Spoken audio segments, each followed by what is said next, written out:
goal of this quick presentation is to go from autopilot mode to asking yourself, is this a bias or is there some data around it that's proving it? Okay. Again, one of my favorite activities. This is a sit or stand activity. What I want you to do, don't be politically correct. If you are politically correct, I will spot you and I'll make you squat. Okay? So no politically correct. You look at this picture and answer this. Who do you think is the CEO? Definitely the CEO in the picture. If you think it's A, you stand up. First response. Who do you think is definitely the CEO? A? See, some honest people are standing up now. She's raising her hand. Okay, some of you. How many of you think it's B? You can stand also.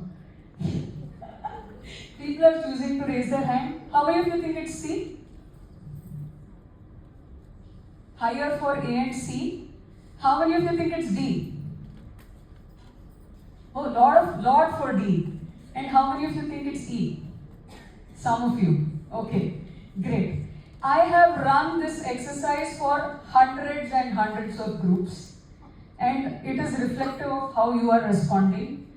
And not to be politically correct, most people choose either A or D or C to be the CEO. And their reasons are very, very different, by the way. One says that A looks very serious, he has the expression of a CEO. And like, you just saw a picture, how can you say that, right? They say C could be the CEO because he's aged. And D is dressed in a sari. So she looks like she means business. And this is not as consistent as who is definitely not chosen to be the CEO, which is always B or E. In fact, B more often than E. Right?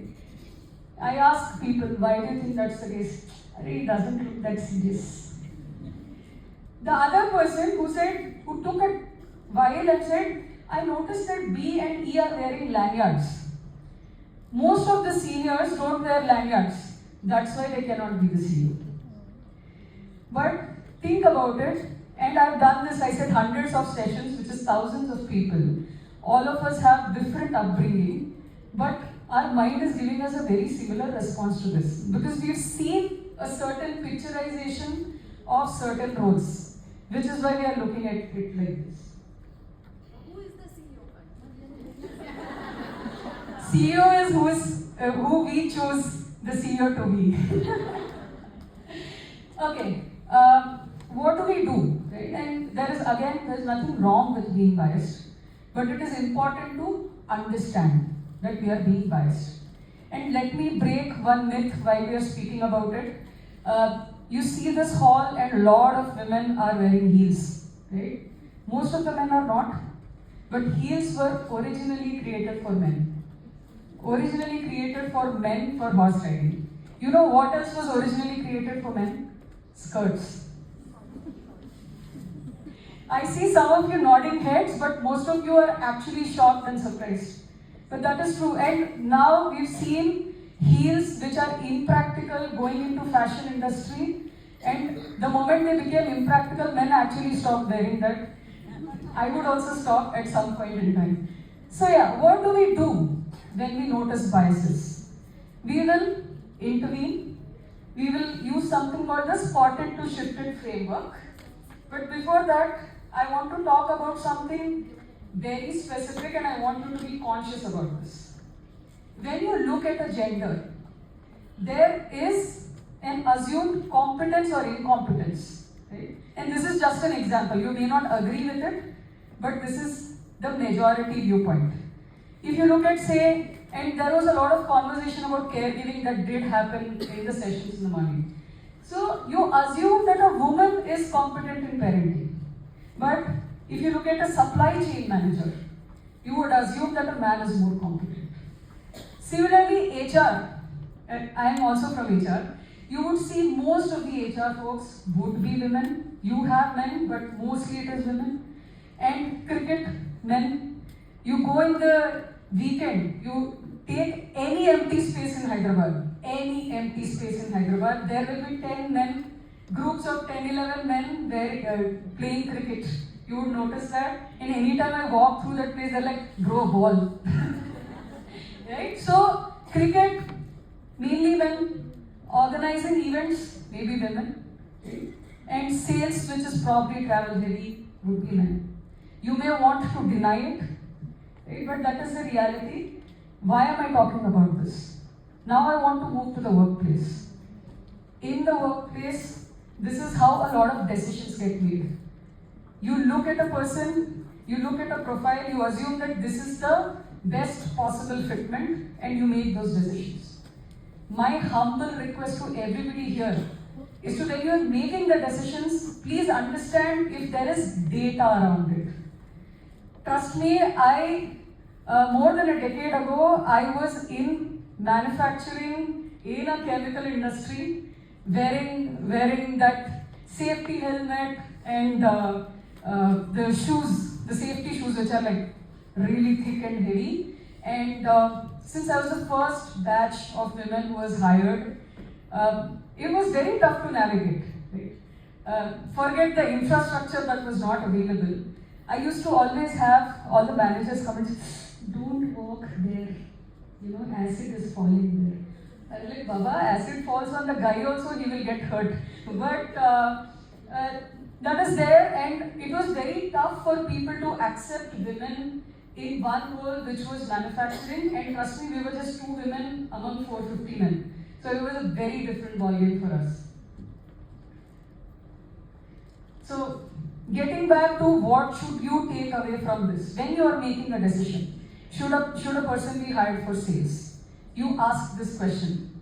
When I'm making this decision, what is one assumption that I'm making? And is there any data point to prove the assumption or the strong feeling that I'm getting that this person is fit for this job? Yeah. Okay. While I've given very formal examples here, I will take a very different example. I was recently in Delhi for a conference, and then I was sitting in this very nice restaurant, and the chef came. He said, "Good morning, ma'am." "Good morning. Ma'am, where are you from?" I said, I'm from Hyderabad. He said, "Let me get you masala dosa." Wait, I just had hummus and pita. This is not gonna go. But see, it was not intentional from him. He wanted to ensure that I feel good. But I really didn't want to eat masala dosa in Delhi, if you've had it here. Right? So that is how a lot of decisions get made, and a lot of serious decisions get made. In a meeting, there are something called micro actions, which starting from, I'm going to play a short clipping, but being interrupted when you are trying to express what you're talking about, or your idea being championed by somebody else, and then that getting recognized. And these will be very small actions. And I've been in a place where I was in a room with all leaders and was asked to get coffee, right? So these are small actions that you definitely need to be aware of when you are in a meeting. If you are a person who's going through it, or if you are watching somebody else who's going through it, it's also important that you intervene. You don't need to be rude. You can assume that the intention wasn't bad. But you can say that, "Sorry, I don't want to do it." Or you can say, "Sorry, I noticed that you were trying to speak and somebody interrupted. So why don't you go ahead and share what you were saying?" And these are simple things that you can do. During a hiring discussion, and I'm sure a lot of you might have gone through it, especially in hiring discussions, it gets very important. What is your personal life stage, especially for women? A quick check. How many of you got asked personal questions in an interview? If you can raise your hand. Right? There are people raising both hands. Right? And you know that you are competent. You know that you mean business. You know you will deliver well. But when you walk into a conversation, somebody asks, "Hey, if you have to travel, who will take care of your children?" And it's not just you. Very accomplished, even the senior most leaders get asked these questions. Everybody gets asked these questions.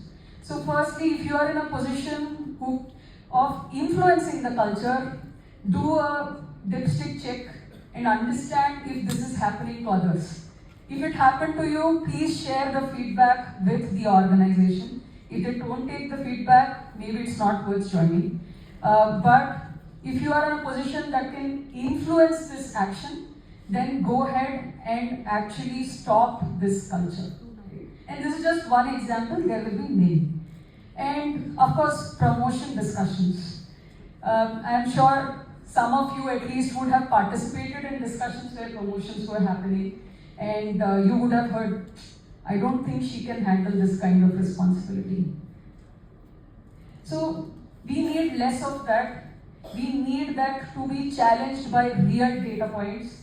And forgive me for saying this, but to be in the same position, a woman is expected to be a lot more competent than men, and that is the reality, right? And I give you a different example. I'm into sports, and when I go to badminton courts also, you would see that strangers will invite other guys to come and play with them, but if you're a woman, you have to prove that you're actually good enough to be on the court before you get accepted into even a strange game. And I can see a lot of you nodding here, so I guess you relate to that, right? And how do you spot a bias? You go into a leadership room and it looks like this, not in Spider-Man costume, but you see that it's the same, it almost looks like the same person. Say a person who's in their 50s, who has this qualification, right? Then there is a very strong bias that is getting played. If your leadership room is not diverse, then it is definitely biased. That's the easiest way to spot it. In 2013, I was an executive at an international